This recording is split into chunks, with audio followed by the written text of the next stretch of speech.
My clock says you have 1 more minute left. Thanks. We caught that live.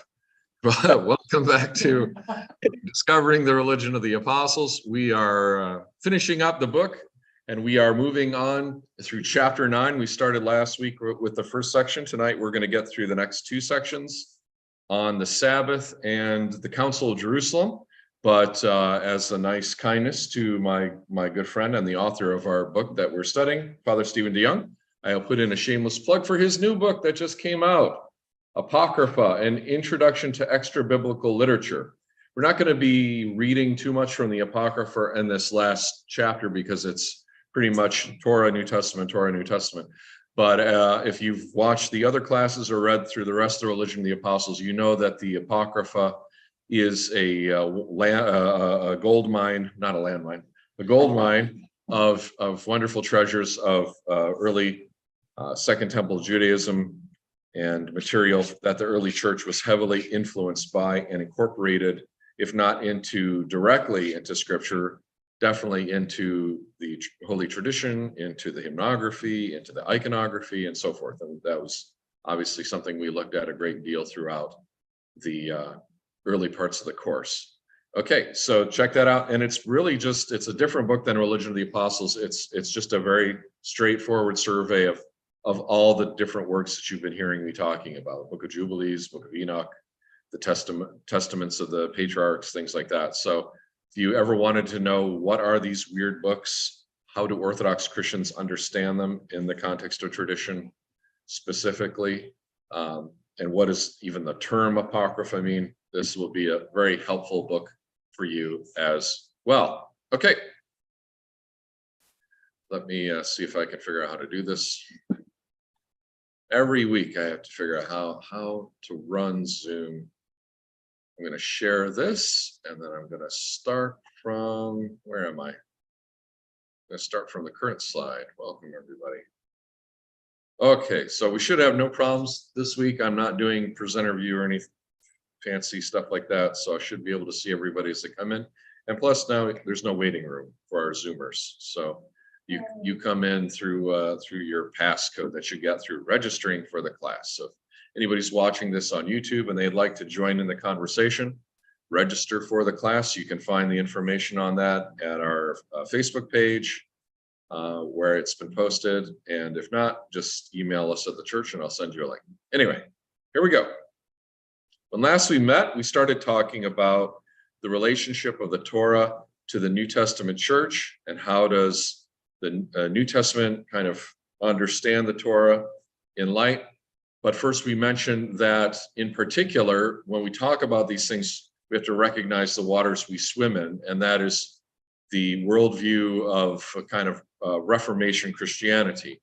And for many of the reformers, in particular John Calvin and that heritage, the mindset was that the Torah was basically fulfilled in such a way that it no longer applied. At least 2/3 of it was completely obsolete, and only 1/3, the moral law, was in some way still binding. So even though Christ says, I did not come to abolish the law, but to fulfill it, the de facto position of the reform ends up being, well, he abolished it by fulfilling it.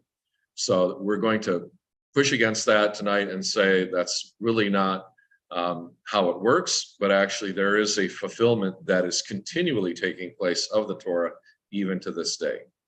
Fulfillment in particular doesn't just simply mean something was said would happen and then it happened and then we're done.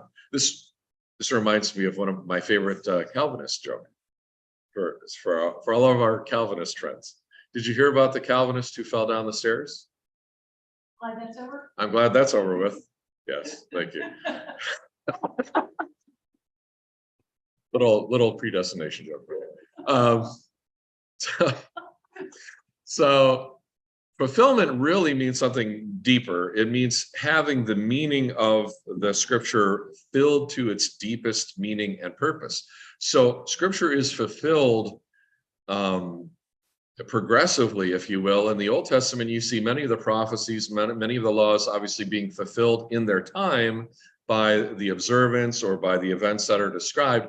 but really they don't come to their deepest meaning and their deepest purpose until the incarnation, life, passion, death, resurrection of Christ, and so forth. And so the New Testament understands this, that the deepest meanings are those which are fulfilled through Christ, in Christ, by the Spirit of Christ. And therefore, it's not just the letter of the law, not just the facts and the things and the stuff that it's talking about on a superficial level, but really the spirit that needs to be fulfilled. And that's how the law is really filled to overflowing, is the way that Father Stephen calls it. And for example, we looked at the promise to Abraham, which is the Torah, but is not a commandment per se, but is still nonetheless something that you would expect to see fulfilled in some way.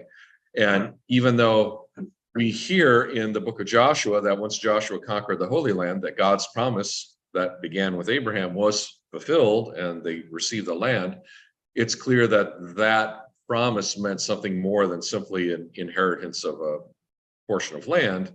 And by the time of the New Testament, we see in Hebrews chapter 11, this discussion of the Old Testament saints as looking forward to the fulfillment of that promise in the heavenly Jerusalem, the heavenly inheritance, the kingdom of heaven that would come in the life of the age to come.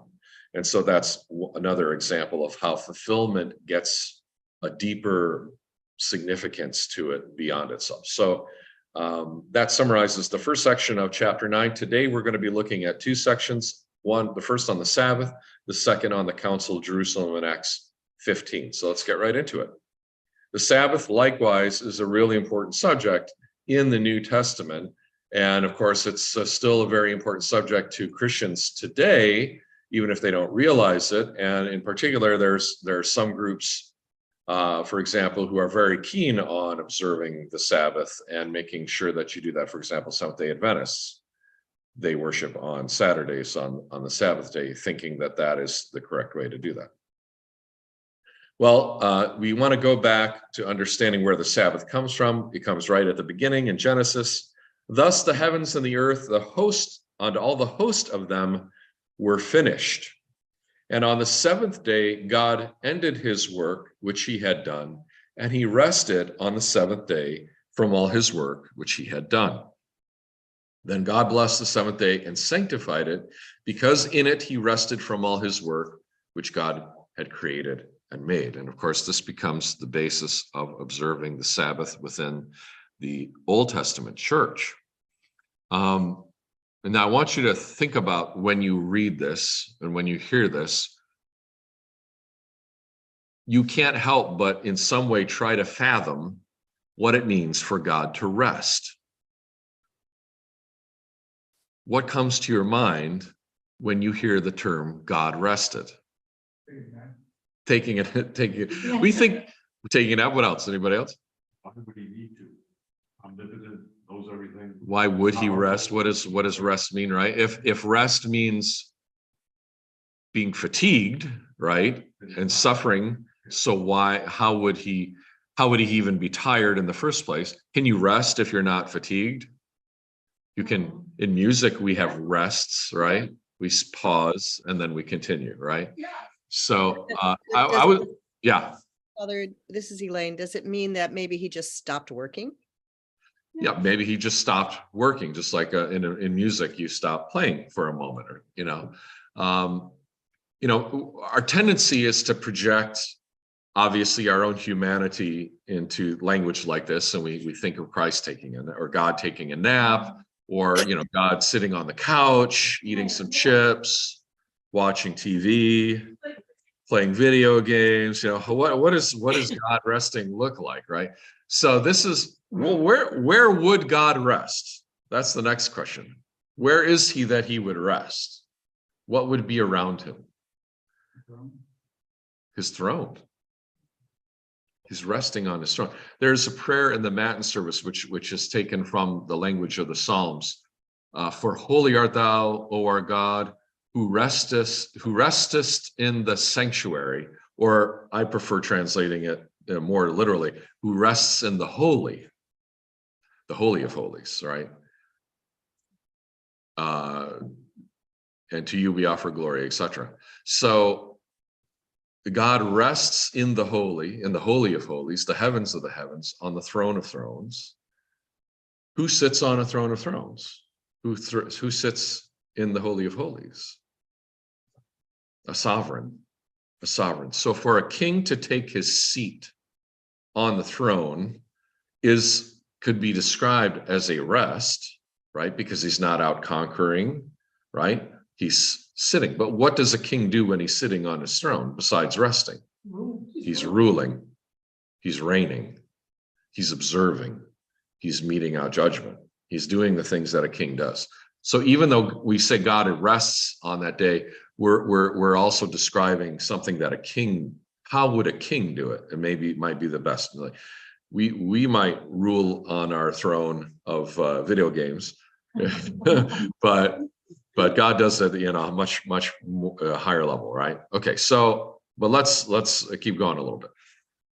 Now, this subject then becomes one of the most contentious issues in the ministry of Christ in the Gospels. You see that they really can't fault him for anything that he does, except when he performs a miracle on the Sabbath day. This continues to get him into trouble. And so he's constantly having to push back against this. For example, this is one where it's not a healing at first, in Matthew chapter 12, where he's with his disciples and they went through the grain fields on the Sabbath and began to pluck heads of grain and to eat. And they said, look, they're working, quote unquote, on the Sabbath. They're feeding themselves, harvesting, right? Yeah.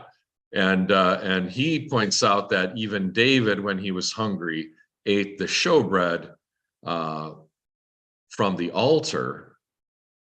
And his argument here is that when priests are serving and when kings are serving, they're not bound by these same kind of rules. So he's likening his apostles to priests and the cohort of David, and himself obviously to King David. Yet I say to you that in this place there's one greater than the temple, right? So if they're with me and they're doing this, they're in the presence of the temple, much like David when he ate the showbread, or when the priests performed their services on the Sabbath. And then he makes a very astounding claim: for the Son of Man is Lord even of the Sabbath. So he's claiming this authority to do this. So he's actually saying, yeah, this would be illegal, so to speak, if it wasn't me. If it was just anybody hungry and harvesting, yes, that would be profaning the Sabbath. But this can't be profaning what is profoundly holy, right? The source of holiness cannot be a source of profanation. Does that make sense? So that's one argument that he makes. And of course, that gets them really mad because, I mean, well, you say you're this guy, but you got to prove it, right? And of course, that's going to be one of the things that they're going to do, push him to the point of even the cross, right? But that's one of the arguments. The next story we see is in Matthew 9, and we see a similar one in Luke 13, where somebody is healed of a withered hand. This is immediately after, and he pushes them, is it lawful to heal on the Sabbath? Am I working? And so, or they ask him, is it lawful to heal? And so his answer is, if you had a sheep and it fell into a pit, would you not lift it out? Would that be considered profaning the Sabbath, right? Nobody would say yes, right? Is it lawful to do good on the Sabbath? This is not about work. He's not making money. He's not trying to make an income. He's trying to do God's goodness, right? God's work. And so he says, stretch out your hand, and it was restored. And the Pharisees are upset. They don't care that somebody who had this horrible condition is healed. They're just spiteful, and they decide to go out and plot to destroy him, and they harass him for the rest of his ministry, obviously. In Luke 13, you have a very similar story kind of situation where the woman who was bent over 18 years, you'll hear this during the course of the year in our Sunday services, and he frees her from her infirmity. And the ruler of the synagogue is indignant because he had healed on the Sabbath. And he said, there are 6 days on which men ought to work. Therefore, come and be healed on them, not on the Sabbath day. This is like I mean, really, we look at this and it's so easy to judge. Like, are you serious? You just saw a miracle and you're griping about like, come on Monday. You should have done that on Monday. But let's remember again, for them, the understanding is to violate the Torah was risking danger to everybody in the community. And so it wasn't just simply like, oh, you did something that I find offensive. It wasn't like a modern person. It was somebody realizing, whoa, this person might be completely bringing the forces of chaos into our midst by doing these things. And who knows if he's doing them by the power of God, right? Because that's their argument. How would somebody who heals on the Sabbath be from God? And of course, the similar story in John of the blind man that we'll hear in a couple of weeks. I'm like, are you kidding me? No one's ever healed somebody who was born blind, right? Like given somebody eyes that was born with a birth defect. How can this man not be from God, right? And Christ's argument himself will be later, if you don't believe me, believe for the sake of the works, because no one ever could do anything that he did. Yeah. Can I just add a little context on the Sabbath thing? Yeah. Because I have some family members who are Orthodox Jews. Mm-hmm. And this is actually an issue in my family. These are my nephews, the Mari branch of my family. And for example, my sister at one time lived in a part of Jerusalem that was extremely Orthodox. And this was back in the 60s. And if a car would come through the neighborhood, they'd throw rocks at it. I mean, that's like, Yeah. Like when my brother got married, my nephew Mike, and his wife booked a hotel room right within walking distance of the reception so they could attend, because they could not get into any mechanical vehicles. Right. The Orthodox members of my family will not turn on electricity on the Sabbath. The electricity, they put the electricity on before the Sabbath, but they won't turn it on during the Sabbath. That's interesting. Yeah. Our stove does that. We can set our stove, put something in the oven and turn itself on whenever I want it to, so we don't have to light the stove. But at any rate, those are some of the things that are in contemporary Judaism. Right. And I don't know if those are particular to rabbinical Judaism or if those go back to the sort of Pharisaical tradition of second. I can tell you where this comes from. They also don't tear toilet paper on, I don't know if they told you that, but if you go into their bathroom on the Sabbath, they pre-tear toilet paper or they use tissues. It's so I wrote it in the chat, actually. There are 39 malachot in Judaism, which malachot is just like types of work.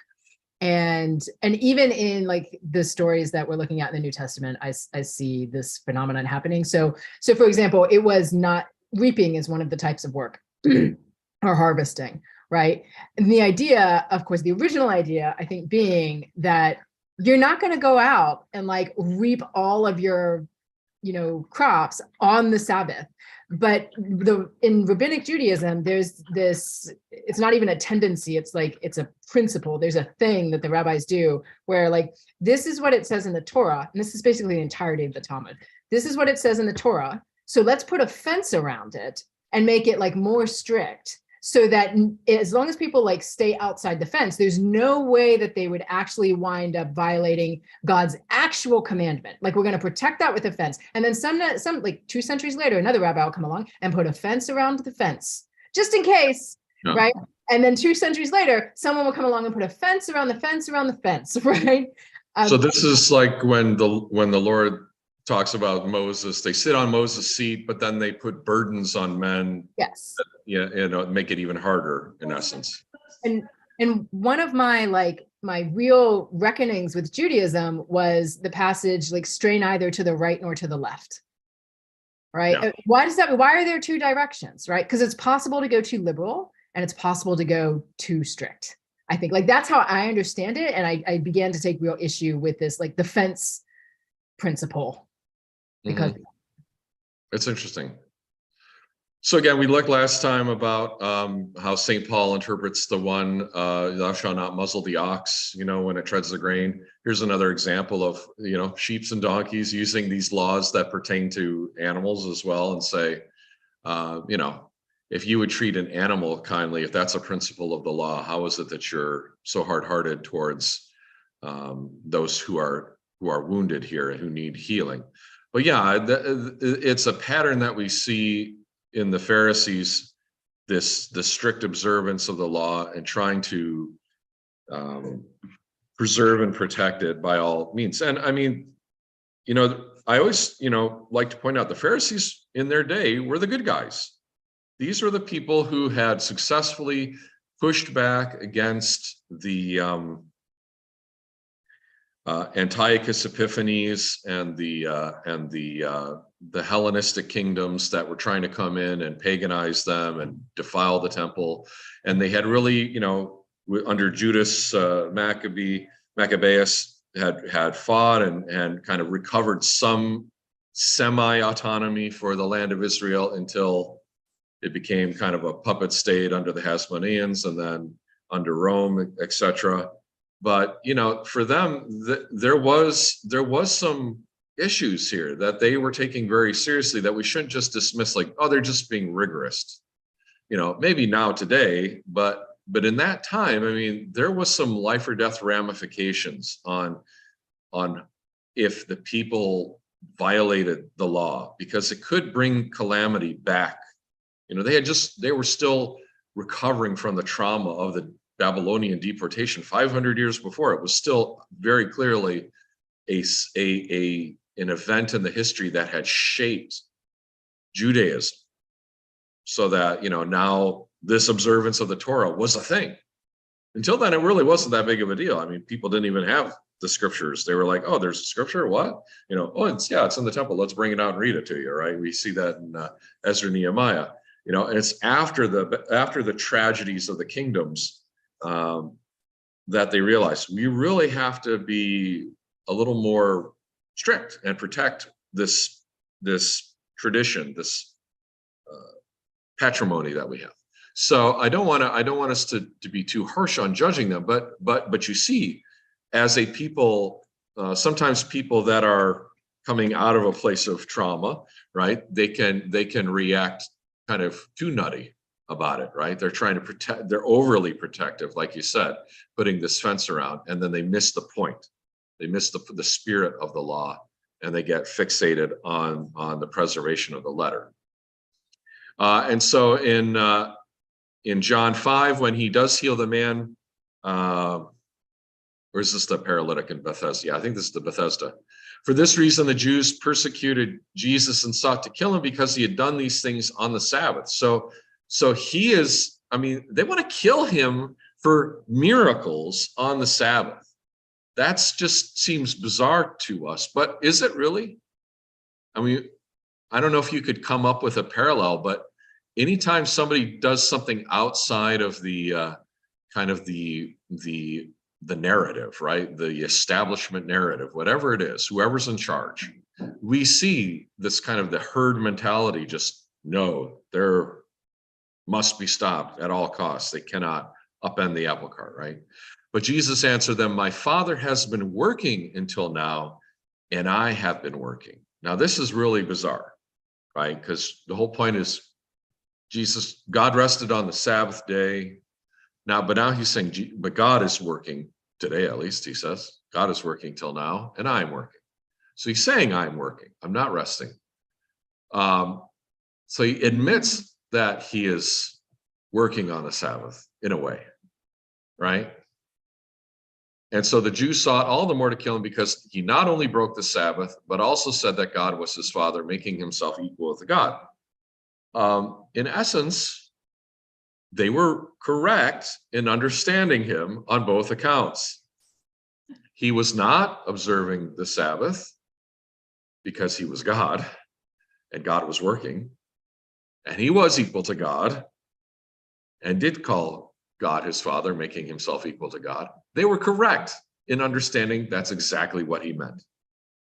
So we should realize they had a reason for what they were doing, but of course they did not understand who they were dealing with, right? Who they were talking to, unfortunately. So, and then this is with the man born blind. Afterwards, and this is a passage which will be read next week at the liturgy of the mid-feast of Pentecost, because this happened in the middle of the feast when he went up to Jerusalem. And this is talking about him having healed on the Sabbath. He's answered and said to them, I did one work and you all marvel. Moses therefore gave you circumcision, not that it is from Moses, but from the fathers, from Abraham and so forth. And you circumcise a man on the Sabbath. Okay, so they could circumcise somebody on the Sabbath, and that was considered a holy and good work. That was not violating the Sabbath. And if a man receives circumcision on the Sabbath so that the law of Moses should not be broken, are you angry with me because I made a man completely well on the Sabbath? Do not judge according to appearance, but judge with righteous judgment. So he's making the connection that circumcision was, even though it's a form of, strangely enough, wounding, right? It's a form of excising flesh. He's saying by healing flesh on the Sabbath, you're doing the same spirit of goodness and holiness that is in circumcision. And circumcision is, even though it's an excision of flesh, it is meant to be a joining of a person to God and making a person whole in covenant with God. So he's also pointing this out. So this principle that comes out is do not judge according to appearances, but judge with righteous judgment. This will be kind of the major, I don't know what you want to call it, hermeneutical principle going forward for the New Testament. Judge not according to appearance, but with righteous judgment. And that has to be something that I think Christians continually grapple with, because we're not really that different than the Pharisees of the old times. Our first instinct is to judge on appearances, right? Just like our first instinct was to think of God napping on the couch or something, right? Because we think immediately from the perspectives that we live in, right? We project our sensible reality. And he's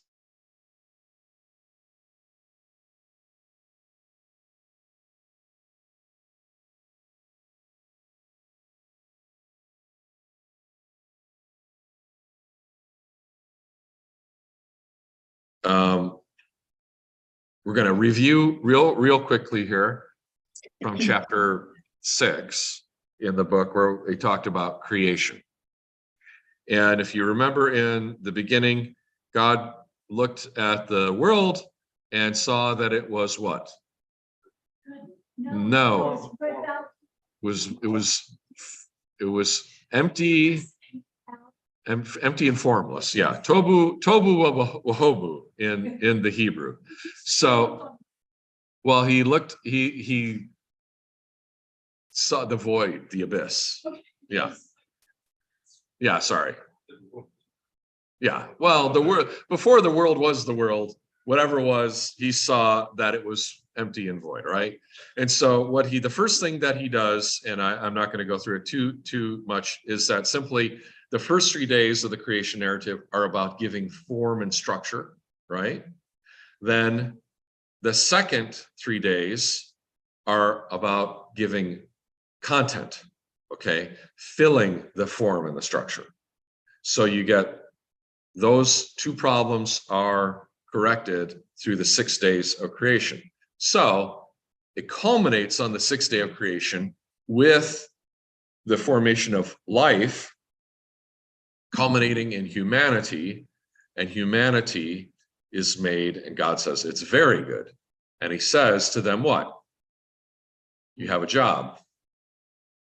Go fill the earth, right? So fill it with content, with life, and have dominion or subdue it. I like the term dominion. I think it's a little richer, because of what it means is you're applying structure. you're giving order.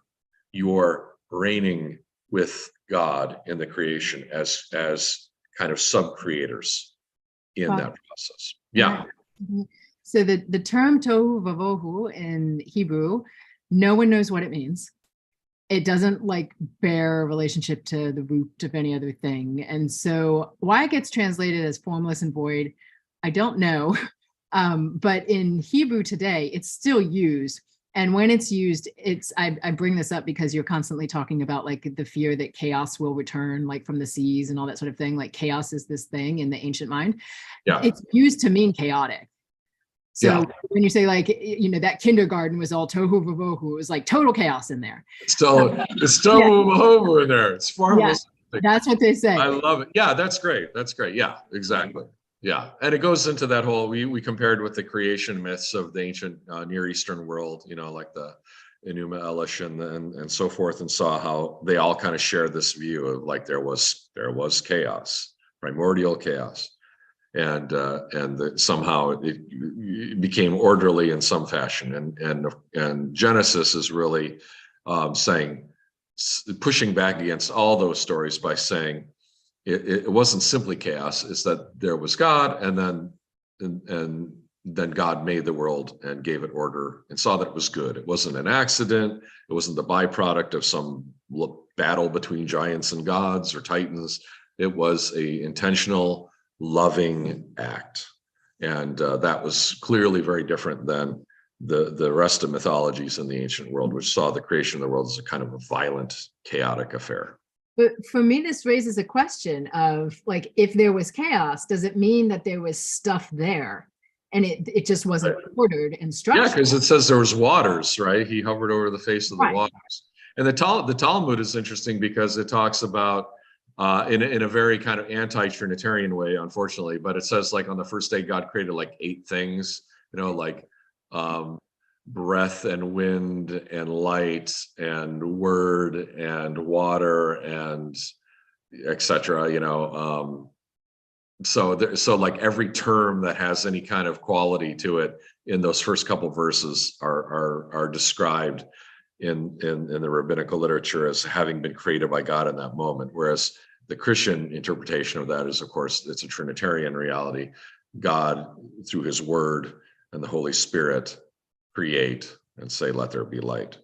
But yeah, I mean, and we kind of talked about that, I think, in chapter 6. So if you want to go back to it, the whole point of though is this is to set the stage of why the Sabbath then. So God now rests. Go back to what we talked about as a king. God has accomplished or finished, it says in Genesis 2, the work of creating the world. Okay. And therefore he now rests. And chapter 2 then segues strangely into like a whole different version of creation, where humanity is made in a different kind of order and then placed in paradise. And there's the whole creation of Adam and Eve and that story. But they're actually connected with regards to the Sabbath, because this now understands that God rests on his throne in the Holy of Holies, which is also, as we've seen in our kind of sacred geography, is also the Temple of Eden, the Garden of Eden, the walled garden where God, wanders in the cool of the day and so forth, right? He's enjoying himself. And that's where he places his image, Adam, and breathes life into him and so forth. So the Sabbath is connected to paradise as a result of that. That's what's happening there on that 7th day, so to speak. Now, the observance of the Sabbath then can there be understood as it's an anticipatory participation in God's rulership and reign in the life of the age to come. And I would say that this is still true within Orthodox Christianity, because we do observe Saturday as a special type of Sabbath still. It is the Day of the Dead in the Orthodox Church, because Christ rested in the tomb on the most blessed Sabbath, right? On that very special Sabbath day of the Pascha. And as a result of that, and because he was resting in the tomb, but while he was resting in the tomb, he was also harrowing Hades. So very much like what we saw earlier, he's still working, so to speak. He accomplishes and finishes his work of creation actually on the cross. And the language there is the same verb in Greek in John that it is in the Septuagint, where when Christ is on the cross, he says, "It is finished," or "It is accomplished." The same root word there down at the bottom, tetelestai, is the same root verb that's used in Genesis, where it says, when God had finished the work he had done. And the root of that is that word tel, from telos, right? Telos means the perfection and the completed state. So it's not just he finished in the sense that he was done. He decided to quit for the day. You know, it meant he had brought to its fulfillment, to its completion, to its perfection.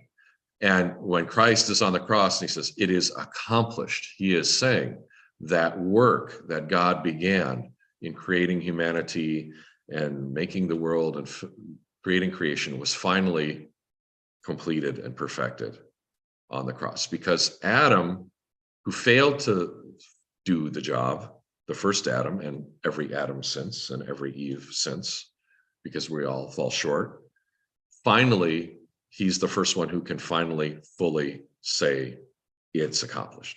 It's fully done. I've come to do the work that my Father has sent me to do." What's the word used in Revelation when Jesus says it's finished? Oh, that's a good question. Probably the same root, but I'd have to take a look. I'll have to get back to you on that. Can I ask a really maybe Sure. it's kind of a sophomoric question. This is Elaine. But what is finished? What work is finished? God's creation of the world. God's creation of the world is actually, and this is why we talked about this in chapter 6 too. That when we translate Genesis 1 in English, we tend to say God created the heavens and the earth, period, right? And it has this kind of past perfect tense to it in English, but in the Hebrew, it's much more like, in the beginning when God was creating the heavens and the earth. It's not a he's once and done, it's finished, right? It's something that God was continually doing, and it was not something that could be just isolated to these kind of little events. So, And it continues to be when new islands are made from volcanoes and things. yeah, It's continuing. and you hear this in the prayers of the baptism, right? You you created the heavens and the earth, and by your providence you order the world, and by your mercy you sustain life continually. So it's a continuing thing that God is still very much involved in. But what in particular is being accomplished and finished, I would say, is the climax of creation is humanity. And so finally, humanity reaches its telos in Christ. Humanity is finally fully accomplished, if you will. Every person has been kind of up to that point had been what do you call it? A beta version, a failed attempt, but like one of Thomas Edison's 10,000 light bulbs or whatever, right? And so finally, Christ is the completion of God's work in making a human being in his own image and likeness. Perfect. Father David, have you read Father John Bear's book? He talks about this too. Yeah, because this is very much influences because John Bear is talking about Saint Irenaeus of Lyon in particular, right? The glory of God is a human being fully alive, right? And it's he did a little retreat with us a couple of years ago during the pandemic and talked about that, and that's really good. Irenaeus was right on the money. He picked that up. Yeah. And then, so when Paul, you refer to this kind of in the atonement, or when, Paul's filling up what is lacking. And that's, I think, the Protestants have a real problem with this language of like this, any Yeah. question of Christ not having completed it. Yeah. It's very similar to Yeah. the feel of like, at the creation, it's rested and that's it. It was over. It's just like boom. Yeah. And how do we go forward now? Yeah. And the same with Christ saying it's finished on the cross, and now it's all done. There's nothing more to be done. So It's a different understanding of what it means to be finished. Yeah. Because like even then when he says it's finished and it's accomplished, it's brought to perfection. But as St. Paul can say, there's still something lacking. And what is that? What was lacking? Our participation in it, our being joined to it. It had not yet come to pass. But this is where you get into the fun parts with timey-wimey, wibbly-wobbly stuff. As I mentioned in my Enchanted World series, the Enchanted World has a very different understanding of time. It's not just chronological, one event follows the other. In the Enchanted World, we understand that the center of time is actually the cross. It's the event from which ripples all time, both previous and forward. And if you study quantum physics, actually, you get some real fun stuff involved here, like quantum entanglement and stuff like that, right? The cross is the ultimate quantum entanglement because everything after and everything before now has different significance and meaning as a result. So it kind of like bubbles and ripples throughout all of history. And I don't know if that St. Basil talks about it that way in the Hexameron, but somebody does at some point. Father John Bear, I think, was teaching that at seminary at some point too. But yeah, and so what's completed in Christ's suffering that was missing, as St. Paul says, is our being joined to it. Because it's another race, whereas Adam was, we had the first Adam's race, and now the second Adam's race. It's like we're united with Christ. Yeah, we're being joined. We're being grafted on. We're being connected. We're being drawn in, like the fish being caught in the net. Yep. Yes. And participation is key and essential. When you tend to treat God as somehow super distant, that he's the man upstairs who's not really involved. There's no participation. He set the clock up, winded it up, let it go, and the rest of us are on our own. And this is kind of the Enlightenment mentality, right? The two-story universe, right? So understanding that we're actually being called into participating into this, that we take up our cross, that we follow Christ, that we join ourselves and we join our sufferings to his, that we join our lives to him, changes this whole understanding of how all these things work. Okay, so I'm going to jump ahead. God rested, therefore, and this is the beautiful icon of the entombment of Christ, which, if you look closely, looks very similar to another icon, which is his birth. Yeah, it's very parallel to the Nativity. And you can see kind of the caves, the angels, even the kind of the look of him being laid into the tomb like a child being laid in the manger and so forth like that. And so you have Joseph of Arimathea, you have Nicodemus, and you notice that and the Sabbath day draw near. So God rests on the Sabbath day, and that becomes the Sabbath day of Sabbath days. As the beautiful hymnography of Holy Friday night and Holy Saturday morning really play on all of this language of the meaning of the Sabbath. This is the most blessed of Sabbaths. Christ has come to rest in the tomb, to free us from death and so forth. So it's just very beautiful. Yeah, it's like he was busy working. Yeah. Yes. Harrowing. He was resting in the tomb with his body. He was in Hades with his soul, enthroned at the right hand of the Father, and in paradise with the thief. as God fulfilling all things, Wow. as one of the hymns say, that the priest actually, that's one of the hymns from Holy Week, but the priest actually says it every time he senses the altar. The four things, the four ways in which Christ was fulfilling all things as he senses the altar. You mean every fine liturgy? Every time I sense the altar at all. The 4 times around the altar, that's what I'm saying. The only time maybe not was if I'm sensing during the pre-sanctified, like I go around 3 times, I'm not saying anything during that. Okay, so however, this does change the observance of the meaning of the Sabbath for the New Testament, so that now Christians observe not only the Sabbath as the day of the dead resting and anticipating life in the age to come, and we still kind of observe the weekend, right? Saturday and Sunday, but we don't worship on the Sabbath day in the same way. We worship now on the Sunday, on the first day of the week. And this is called the Lord's Day. The first use that I could find of it was by the end of the 1st century, where the book of Revelation, John talks about being in the Spirit on the Lord's Day and receiving the revelation, where Christ says, I am the Alpha and the Omega, the first and the last.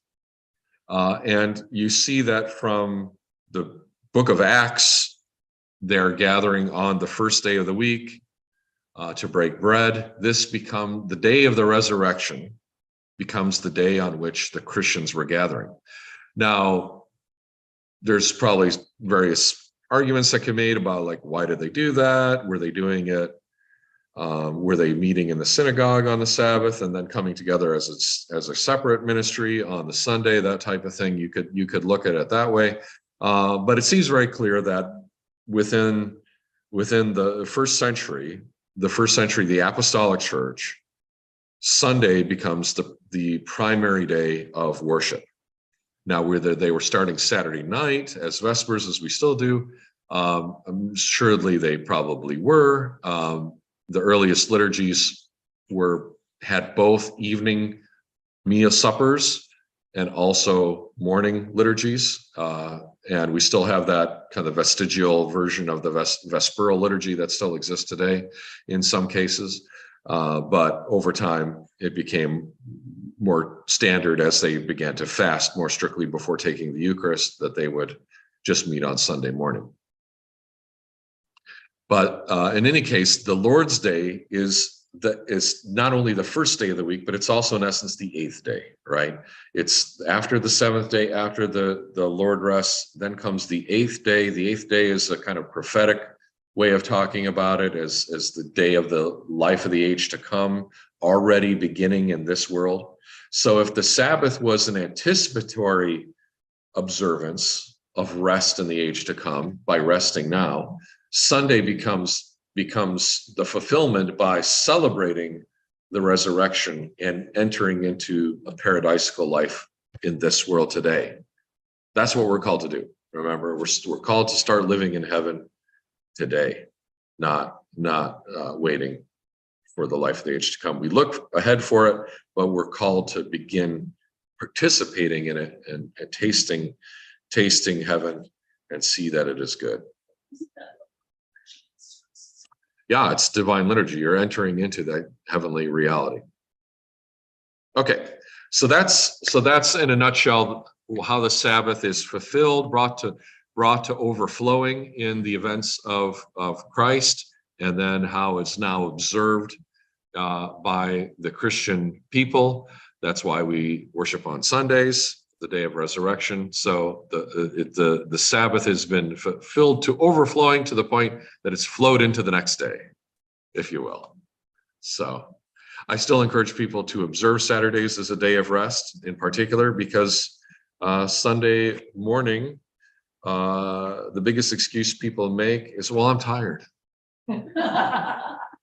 What were you doing the night before? What were you doing the day before?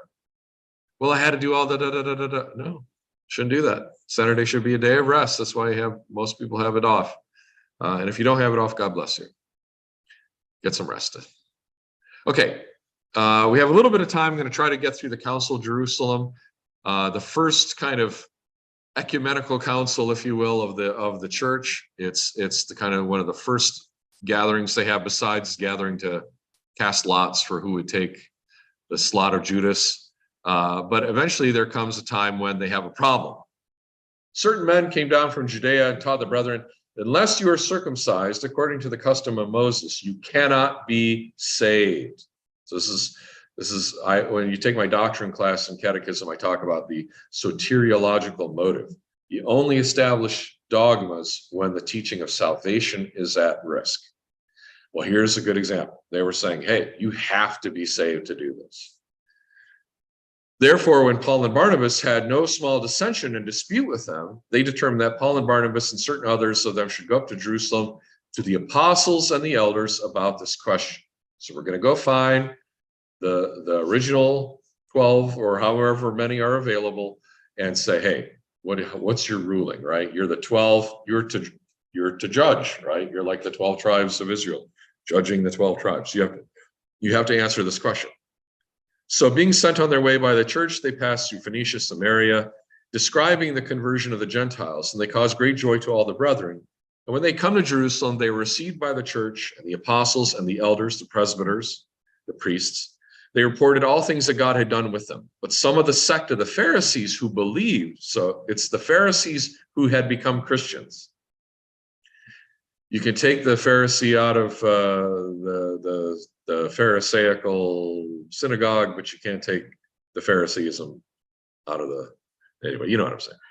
So they said, it is necessary to circumcise them and to command them to keep the law of Moses. So for them, they thought that becoming Christians, Gentiles becoming Christians had to effectively become proselytes to Judaism and had to be joined to the whole law of Moses. So this was a really serious question. Obviously, if how many people come and they're like, I don't know, they're worried, like, was I received into the church properly, or what, did I do it right? Imagine this, like, you can't be saved unless you become a Jew. Well, wait, what? I was only baptized. I was baptized. What? Now you're saying what do I do? So it's a huge, huge issue and a real problem for the early church. And this is Paul and Barnabas here in the icon. And now the apostles and elders came together to consider this matter. And when there had been much dispute, so it was not an easy subject. Peter had a vision earlier in the book of Acts about the Gentiles being called, and God said, do not call them unclean, receive them. Peter rose up and said to them, men and brethren, you know that a good while ago God chose among us that by my mouth the Gentiles should hear the word of the gospel and believe. So he received it as a revelation that the Gentiles would come in. So God, who knows the heart, acknowledged them by giving them the Holy Spirit, just as he did to us. So this has been told in the Acts of the Apostles. They encountered Gentile converts who also were receiving the Holy Spirit, very distinctly, very clear. And God made no distinction between us and them, purifying their hearts by faith. Now, therefore, why do you test God by putting a yoke on the neck of the disciples, which neither our fathers nor we were able to bear? Right. So the whole point of the law was like only Christ was able to actually observe it. And now you're saying you guys have to fail too. You'll have to do the same kind of point of failure. But we believe that through the grace of the Lord Jesus Christ, we shall be saved in the same manner as they. We're being saved through Jesus Christ, who fulfilled the law. Not because we fulfilled the law, but he fulfilled the law, fulfilled it to overflowing and set us free from it. So then all the multitude kept silent and listened to Barnabas and Paul, declaring how many miracles and wonders God had worked through them among the Gentiles, the nations. And after they had become silent, James answered, saying, now James is the brother of the Lord and the first bishop of Jerusalem. He presides over this council, not Peter. James answered, saying, men and brethren, listen to me. Simon, Peter, has declared how God at first visited the Gentiles to take out of them a people for his name. This is the same language about the institution of Israel that we saw in the Old Testament as well, that Israel was a nation formed out of the other nations.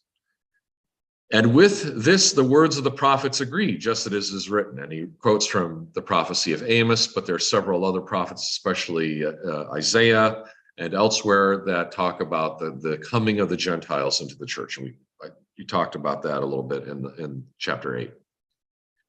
But known to God from eternity are all his works. Therefore, I judge that we should not trouble those from among the Gentiles who are turning to God, but that we write to them to, now you're going to go, where did they get this? What, out of all the things, why this? Abstain from things polluted by idols, from sexual immorality, from things strangled, and from blood. Now, this is very precise. You're like, okay, polluted idols, yeah, that makes sense. Sexual immorality, sure, yeah. Things strangled? And blood? What is going on here? This is actually a very interesting little chapter in the book of the Acts. Now, so they write a letter and they send it out to the churches through people like the apostle of the 70, Silas, and Judas Barsabbas, and Paul and Barnabas also go out and so forth. And they write this letter. So this is kind of the first example of a council declaration. What do you call it? A ruling of a council being sent out. For it seemed good to the Holy Spirit and to us to lay upon you no greater burden than these necessary things. So these are necessary. Abstain from things offered to idols, from blood, from things strangled, from sexual immorality. If you keep yourselves from these, you do well. Now, why these four things? Now, if we go back to John Calvin, you could say, well, the sexual immorality, because the moral law is still in effect. Well, what things strangled, blood, even the food offered to idols, some might read, well, doesn't St. Paul say idols are nothing, so it doesn't really matter? But here they're saying, no, definitely don't eat food offered to idols. Now, this is, of course, hard in the ancient pagan world because I gave a sermon a couple of years ago about the pagan meat slaughterhouse industrial complex. And that in the ancient world, most of the meat that was available in markets was like halal. You know, it was offered first to idols, to gods in pagan temples, and then sold at market. You know, it's like kosher for pagans, right? The pagans had their own version of kosher, right? You slaughtered a certain way and then you offered a certain way. Muslims have their own version. So what do Christians do? Most of the meat there would be hard to find, not polluted in some way through idolatry. So it was not an easy thing, they were actually saying. And so St. Paul talks at length about this issue because he's trying in 1 Corinthians, he's not making the argument that it means nothing, but the point is that you want to make sure that you never scandalize somebody who might fall back into paganism. That's what's at stake, not observing the law or observing this or that. It's about, you know, some nicety. It's about making sure that you don't wound somebody's conscience by letting them know, oh yeah, idolatry is okay. And I hit this, so he says what? So for my part, I'll never eat meat again. You know, it's like, that's why monasticism kind of was popular in its own way. Asceticism, you know, you would just avoid the whole problem entirely by becoming vegetarian. So, yes, go ahead. Does that mean that today we should not eat halal meat? That's a great question. I don't know enough about it. I probably would say it might be good to avoid it, but I don't really know if there's any particular ruling on that. I'd have to get back to you. I don't want to just speak offhand about something like that, but I don't think, I mean, there's a parallel question. Should we not eat kosher meat? Because I think halal works basically this. I could be wrong about that. Yeah, it's not offered to idols, right? So it's not the same thing. But the reason I was making the connection was like, it's a ritual form of offering, you know. Yeah, but it's only, I mean, it's ritual in the sense that they say a prayer as they slice the throat, but it just has to be killed in a humane way and completely drained of blood. So like, that's what makes it kosher, or is to my knowledge halal. Yeah. It's not like it's offered up to the god. Right. So I don't want to say one way or another, because it's not, we're going to talk about unclean foods next week. So I'll try to answer that question next week. Yeah. Are the other two from the blood because the life is in the blood and strangled because of the breath? We're going to get to that. Oh, I'm sorry. So these 4 commandments that are given in the Council of Jerusalem come from the holiness code of the book of Leviticus, my favorite book. Everybody should love Leviticus. Most underappreciated, but most super significant book of the law. The holiness code was there to establish Israel as set apart, made holy, right? Sanctified from among the nations of the world, so that they could dwell in the land where God would make his throne and make his dwelling place, and that they could come before the presence of God and his dangerous holiness, right? So we've talked all about this in previous chapters. Those commandments were for that purpose. And those commandments were not expected to be followed by people who were not members of that community, even if they dwelt in the land, because there were foreigners who dwelt in the land with the Jews, okay? But they were not required to follow all of those laws. However, there were some that they were. So there were aspects of the holiness code that even non-Jews in the Holy Land were expected to observe if they were going to live there. Because not to do so would be to defile the land itself. And we've talked about the blessings and curses and all, and how that all plays out, right? So when you see in Leviticus laws that also apply and to the strangers who dwell among you, to the Gentiles, the foreigners, xenos, who dwell among you. And yes, the first one about blood has to do with the Noahic covenant, which was God's covenant with all mankind, right? So God commanded that you shall not eat the blood, nor shall any stranger who dwells among you eat the blood, right? Because Genesis 9:4, you shall not eat flesh with its life, that is its blood. So I guess was strangled might be with its breath, but also because it wasn't blood. So I'm assuming it's blood, but that's interesting because it still somehow had its breath. The breath was cut off. The breath was cut off. I don't know if there's a law for that, but that's an interesting question.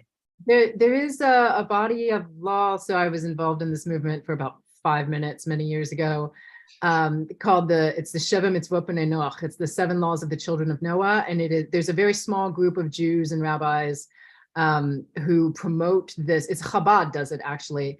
They promote this among non-Jews as the only thing non-Jews need to observe. There's 7 of them. Christians look at these 7 and think of them as frankly insulting because it's like asking so little. And you are actually allowed to eat blood according to the 7 laws of Noah.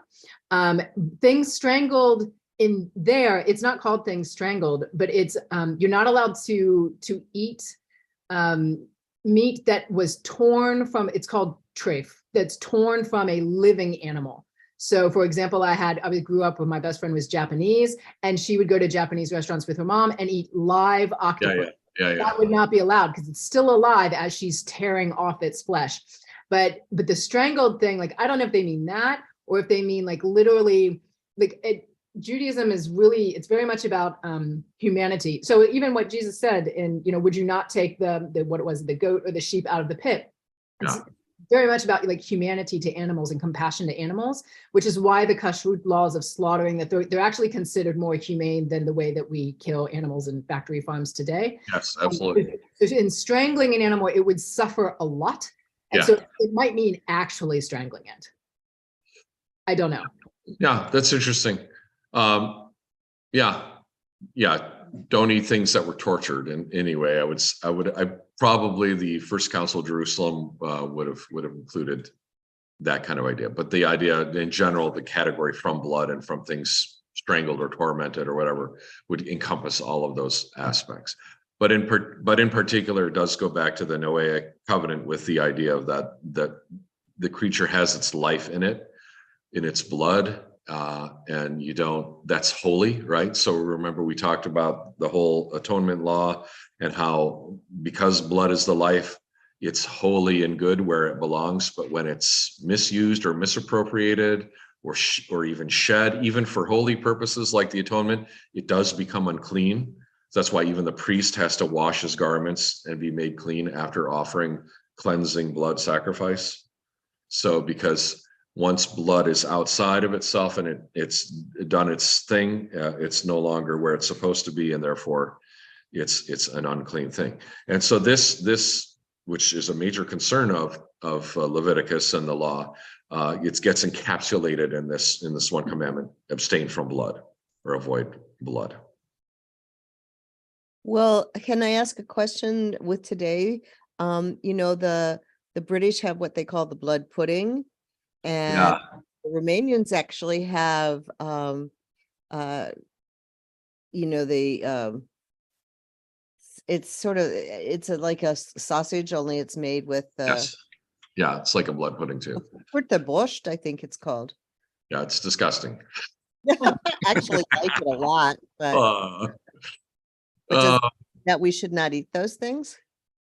yeah, I think that's one of those things that we should not be eating blood pudding. Yeah, I think that's. Borscht? Well, I love borscht. Oh well, So not eating like rare meat. no, rare meat's fine because it's blood, but you don't like tear in like a living creature that's still using its blood, right? You know, or you know, when you kill an animal, you cut the jugular typically and let all the blood drain out of it. It's hung, and that's typical way of slaughtering. So by Jewish standards, it's not fully like, because like the whole reason kosher meat is salty and is because they salt it. Kosher salt comes from like the salt being used to draw all the blood out of the meat. So it's still blood. I mean, when you cut a rare steak. Yeah, but it's, again, it's the spirit of the law, I guess, right? Yeah. Okay, so another one, of course, is sexual immorality or fornication. Leviticus 18. Do not defile yourselves with any of these things. These things are all the things that were listed in the previous part of Leviticus 18, which you can look to your own satisfaction. They are all the things that you might expect fall under the category of sexual immorality. For by all these, the nations are defiled. So the Gentiles are defiled by sexual immorality, and I'm casting them out before you. For the land is defiled, therefore I visit the punishment of its iniquity upon it, and the land vomits out its inhabitants. And you shall not commit any of these abominations, either any of your own nation or any stranger who dwells among you. So sexual immorality was considered to be a defiling thing and an abomination of the Gentiles, and had to be not permitted as well. So this was then therefore included into this. And of course, sexual morality, sexual ethics of Christianity are very much under attack today.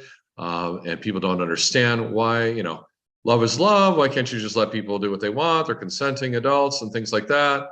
And most Christians would not argue, well, the land is being defiled by what you're all doing, even though maybe, right? But it's certainly changing the climate of something. But there's definitely an understanding that there is something self-destructive and community destructive and family destructive about the rampant sexual immorality of the world today. And I think we're seeing it play out, and the wisdom of the scriptures is revealing itself. And the last one is, of course, the things offered to idols. For example, most egregious of all would be the fires of Molech, where people not only offered food, but they offered their own children. So this would be why things like abortion are definitely considered to be defiling and evil, and would be included. The fact that they didn't include it in the Council of Jerusalem is not because they were pro-choice. It's because they didn't think they'd have to, right, be that precise, because it was so clearly an abomination. But the fires of Molech was one example of that.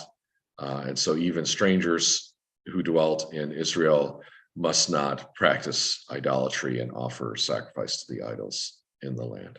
Can I ask a question about that? Yeah. What does Orthodoxy say about a woman having an abortion if having the child would threaten her life? Yeah, that's understood as a failed pregnancy. Okay. And we would not ask a woman to pointlessly sacrifice her life for like an ectopic pregnancy or something like that, where the the result is a dead baby and a dead mother, that just doesn't make sense. So that we don't understand that that's a condition, right? There still might be some prayers to be said for that person, obviously, as basically considered a miscarriage, and we'd want to pray for healing and purification of that, because it's still an impact on the soul, even if it's just out of their hands. But obviously, those situations are probably 1% or less of pregnancies today, and the vast majority are elective. So, okay, so the apostles basically were taking actually a very strict reading of the Torah to see what applies to Gentiles coming into the church. I want to see that 7 commandments of Noah and see how they line up, because I bet it would be very similar. And so St. James adds, for Moses has had throughout many generations those who preach him in every city, being read in the synagogues every Sabbath. Basically, he's saying if they need further information about what falls under those categories, that information is public knowledge, right? People knew what Jews abstained from. People knew what Moses and the prophets taught and so forth about that type of thing. So they shouldn't have to be super explicit in defining sexual immorality. So when people say, well, it doesn't say anything about this and that in the New Testament, well, it's because, again, they're like, really? Did you need us to spell it out? So I won't spell it out here either. But what's interesting about this, and this is where we'll end tonight, is that Christianity has been described as fomenting the first sexual revolution, right? When you hear the term sexual revolution, you usually think about Western civilization in the 1960s and onward, with the kind of return of kind of a pagan libertinism. But the first sexual revolution was really Christianity overturning that and changing the world of sexuality in the Roman Empire and the pagan world, which was not a very healthy, happy place unless you were the one taking it all for yourself, right? So there were people, rich and powerful men. If you were a poor man, a slave, if you were a boy, if you were a prostitute, a woman, even, you didn't have any rights to say no. So, and adultery was not considered was in the pagan mindset was a crime against a man, because you violated his property, right? If the man committed adultery, that was, well, he has needs, right? That's the mindset. So that was the pagan world. So Christianity changed all of that. It made all that rape, pederasty, all the things, made it illegal. Put protections in for women and for children and for the poor and for slaves and so forth like that. Martyrdoms, we're celebrating today the martyr Pelagia of Tarsus. Both Pelagias are actually good examples of this. Pelagia of Tarsus was like a virgin martyr who wanted to give her life to Christ and didn't want to be farmed out to be a wife of a pagan person, and so died for her faith rather than give up her commitment to Christ. So she dies as a holy virgin martyr. And then Pelagia the penitent, who is was a reformed prostitute who repents of it and finds her life not as a martyr, but as an ascetic, dressed in men's clothing in a men's monastery, avoiding, kind of hiding right under the radar, right? So great story there. So one way to avoid sexual immorality. St. Constantine the Great lifted the burden that was on Christians of the vota system, of the sacrifices to the emperor and the mandatory sacrifices that happened in the empire, so Christians could kind of go about their business freely finally without fear of repercussion. And later, of course, the pagan sacrifices were pretty much completely abolished in the day of Theodosius. his grandson or great-grandson. And then by the 6th-ish century, you have Saint Justinian, who puts together with others the great canon of law, of Roman law, and the Nomo Canon explicitly uses that language from Leviticus about the land vomiting out fornicators, and effectively enshrines Christian sexual morality into law, releasing slaves, women, and children from sexual depredation in Christendom. So it takes a while for all those things to kind of be fully formulated and clearly stated, but it's a pretty quick transition, and obviously changes kind of the whole course of human history in many respects. Changes the whole meaning of marriage. Marriage becomes extremely exalted in that setting. So I think that's it for today. Yep. So if you enjoyed the class, please feel free to visit, support the cause. And of course, you can always check out our videos and visit us at our YouTube channel. Hope everybody had a good time, and I'll